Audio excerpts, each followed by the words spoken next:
por tu participación. Pues ahí les aventaron otra bola, ya sabes, ahí en pleno centro de la herradura. ¿Quién debe ser el presidente o presidenta? ¿Ustedes son los que deben de decidir o cómo funciona esto exactamente, Dania? Pues bueno, precisamente escuchaba que estabas dando lectura al artículo 94, tercer párrafo de la Constitución Política de los Estados Unidos Mexicanos, y me parece que efectivamente de la literalidad de la reforma constitucional se establece que la presidencia de la Suprema Corte de Justicia de la Nación corresponde a la persona que reciba el mayor número de votos y no está haciendo una determinación por género, pero aunado a eso también hubo una modificación a la Ley Orgánica del Poder Judicial de la Federación, al artículo 18, que está más o menos en los mismos términos del artículo constitucional y dice: la presidencia de la Suprema Corte de Justicia de la Nación se renovará cada 2 años de manera rotatoria en función del número de votos que obtenga cada candidatura en la elección respectiva, correspondiendo la presidencia a quien alcance mayor votación. Entonces, me parece que lo que tiene que hacer el Instituto Nacional Electoral es limitarse a dar las constancias de mayoría de donde se puede advertir quién va a obtener el mayor número de votos o quién obtuvo el mayor número de votos. Ajá. Bueno, entiendo que también debe haber ahí agarrones de quién presumen que debe de ser, en fin, entiendo, ese es un asunto aparte en el cual yo creo que a ustedes no les compete ni tantito, sino simplemente dar las constancias. ¿Cuándo se entregan las constancias, Dania? A ver, ahorita están trabajando los distritos, pero con independencia de eso, después por temas de circunscripción, por ejemplo, van a hacer sumatorias en los consejos locales y nosotros tenemos previsto el 15 de junio sesionar en Consejo General para ya hacer esta determinación de las constancias de mayoría.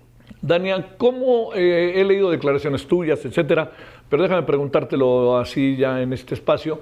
¿Cómo encuentras cómo has encontrado el desarrollo del proceso del domingo pasado?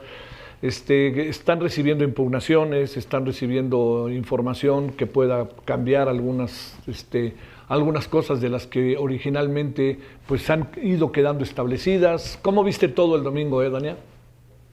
A ver, no hemos estado recibiendo impugnaciones. Me parece también que todavía es temprano para el tema de las impugnaciones que podrían darse después de la jornada electoral, porque en su mayoría esas impugnaciones tendrían que ver, por ejemplo, con las constancias de mayoría que nosotros determinemos y a partir de eso con quienes no estén conformes con esas constancias de mayoría, particularmente por temas de las candidaturas.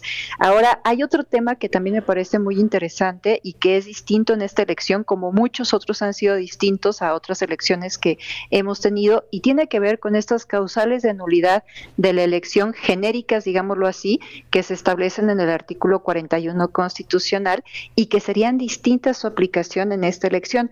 Pongo algunos ejemplos concretos. Por ejemplo, un rebase de tope de gastos de campaña mayor al 5% de alguna candidatura que obtenga una constancia de mayoría.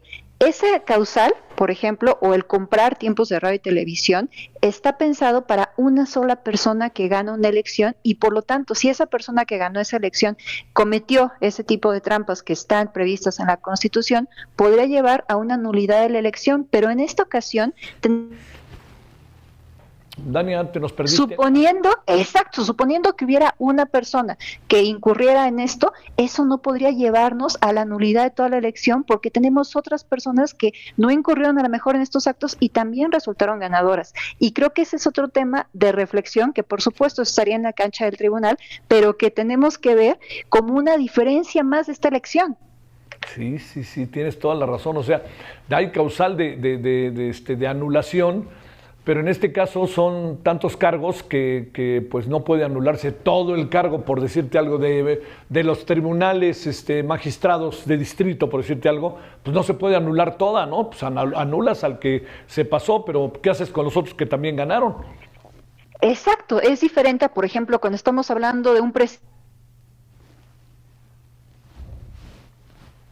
personas ganadoras porque son órganos colegiados, sí, en su mayoría. A ver, Dania, déjame decirte otra cosa. Digamos, en tu experiencia electoral de varias elecciones, el 13%, ¿qué te dice? Entiendo que es legítimo, pero como que no nos da una representatividad real de la participación ciudadana. Entiendo que eso es lo que es, ¿me entiendes? Pero ahí en esto, ¿qué reflexiones te da como una experiencia para el desarrollo de futuros procesos electorales y futuro proceso en 2 años, otra vez de ver ahora la parte que espero que le entremos, que son las fiscalías? Bueno. ¿Me escuchas? Ya, se cortó la comunicación. Te decía, ¿qué experiencia, Dania, le encuentras a esto que pasó ayer, el domingo, que nos deja, en algún sentido, un poco como muy circunspectos, ¿no? O sea, 13% y de lo cual 20% son votos nulos. ¿Qué alcanzas a ver de esa parte del proceso en tu experiencia electoral? A ver, cada proceso electoral nos debe dar para después... A ver. Los procedimientos y poder ir mejorando elección tras elección. En este caso no debe ser la excepción y de hecho con mayor énfasis se debe de llegar a realizar este análisis de lo que pasó en esta elección, porque es la primera vez que implementamos una elección como esta, porque tuvimos muy poco tiempo de planeación y porque eso implica que tenemos muchas más amplias áreas de oportunidad para mejorar la implementación de este proceso. Sin lugar a dudas, se ve una participación baja, a ver, eso es evidente, incluso haciendo el comparativo con otras elecciones, pues en la elección pasada la participación ciudadana fue el 61%, en la elección intermedia del 2021 la participación ciudadana fue el 52%, si lo vemos con procesos de participación ciudadana que pues no es lo mismo que una elección, pues incluso la revocación de mandato tuvo una mayor participación con un 17%, la consulta popular fue lo único que estuvo más bajo con un 7%. Entonces, yo creo que hay varios mensajes. Me parece que también una de las cosas que se tiene que reflexionar es la complejidad de esta elección, la complejidad de las personas candidatas para poder hacer campaña, que no recibieron recursos públicos para hacerlo, que tuvieron un tope de gastos de campaña bastante limitado y que tuvieron que utilizar su propio patrimonio para hacer campaña, que no tuvieron acceso directo a radio y televisión porque era imposible darles este acceso en los tiempos de radio y televisión que administra el INE a todas las personas candidatas, y sí también a lo mejor un descontento manifiesto de una parte de la sociedad en contra de esta reforma, que incluso llevaron a que se hicieran llamados expresos para no acudir a votar y que llevó a un fenómeno que te comento que me llamó mucho la atención. Tuvimos a personas que aceptaron ser funcionarias de mesa directiva de casilla en esta elección porque dijeron confiamos en el INE, queremos apoyar al INE, pero que esas personas que están en la casilla decidieron no votar porque no confiaban o no les gustaba esta elección, esta reforma constitucional. Híjole, pues vamos a ver qué viene, ¿no? Dania, porque sí, hay muchos asuntos como para pensar, pero estamos, te diría, en tu experiencia profesional, Dania, paulatinamente cambiando de régimen, si no es que ya cambiamos, ¿no?